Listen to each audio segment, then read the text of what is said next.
Welcome back, everyone. It's me. And today we are talking about the rise of the competition. Before we get started, make sure you guys go ahead and subscribe if you're not already. Also, you can follow me on social media to get the most up-to-date news and all that stuff.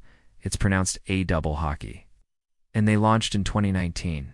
That was their first show.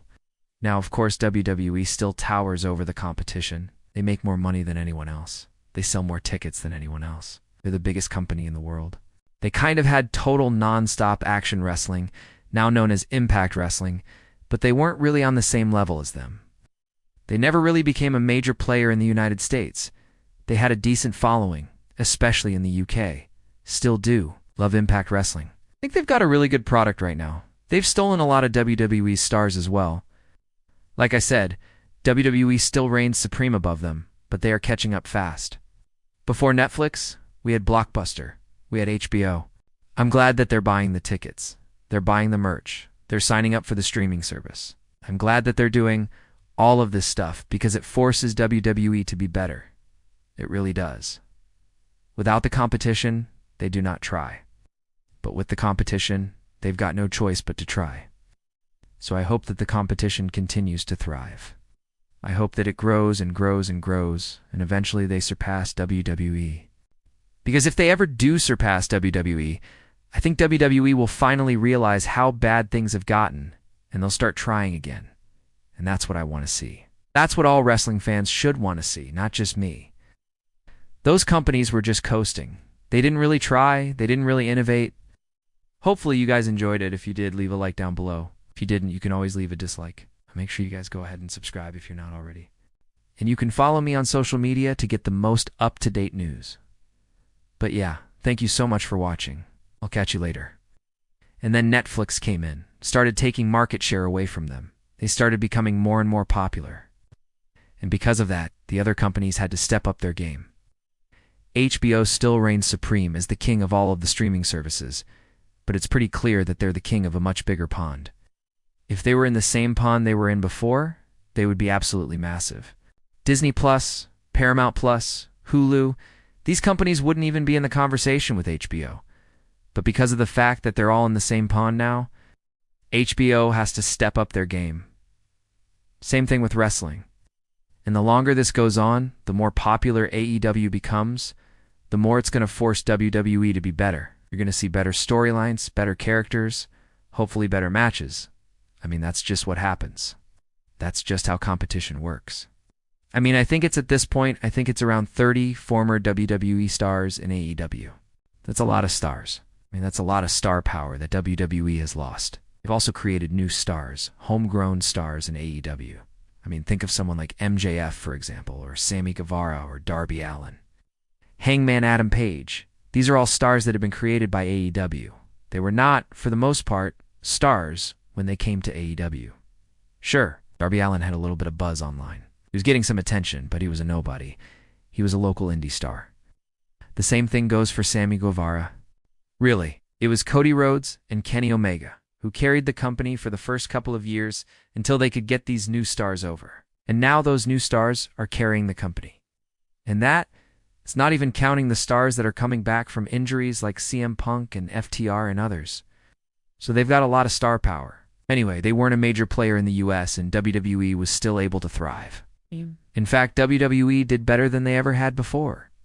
But at a certain point, it seemed like they kind of lost that edge. If you go back and you watch some of the stuff from 2004, 2005, it's just different. They were more willing to push the envelope. Once they didn't really have anybody competing against them, they didn't feel the need to do that anymore. I mean, what's the point? You know, if you're the only game in town, why should you change anything? Why should you try and do anything better? You're already on top. You're a publicly traded billion-dollar company. So there's no doubt that it forces them to bring their A game every single week to make sure that they are putting on the best possible product they can put on.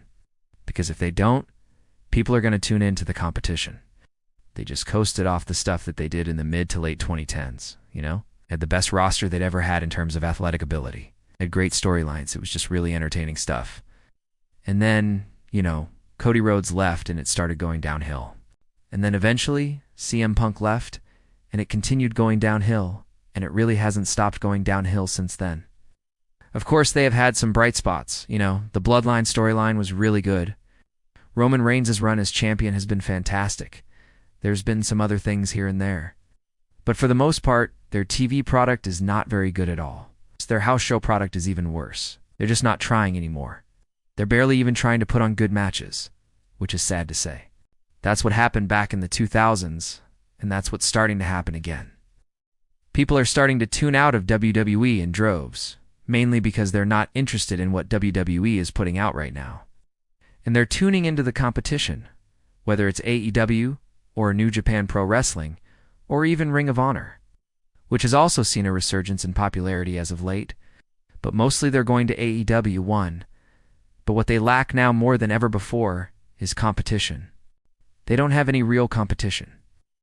And that's why it's so important that we have AEW thriving. The competition makes the entire industry better. Just look at what happened with WWE when they had competition. It's Double or Nothing 2019, which was one of the best wrestling shows of that year, arguably the best wrestling show of that year. It depends on who you ask. But either way, they came out swinging. They put on an amazing show, debuted a bunch of new stars. It was really cool. But yeah, without further ado, let's get straight into this thing. Now, what is the name of the competition? Well, it stands for All Elite Wrestling. They're known as AEW. And essentially, they have been a thorn in the side of WWE ever since then. Now, the last time WWE had competition, it was back in the early 2000s with World Championship Wrestling.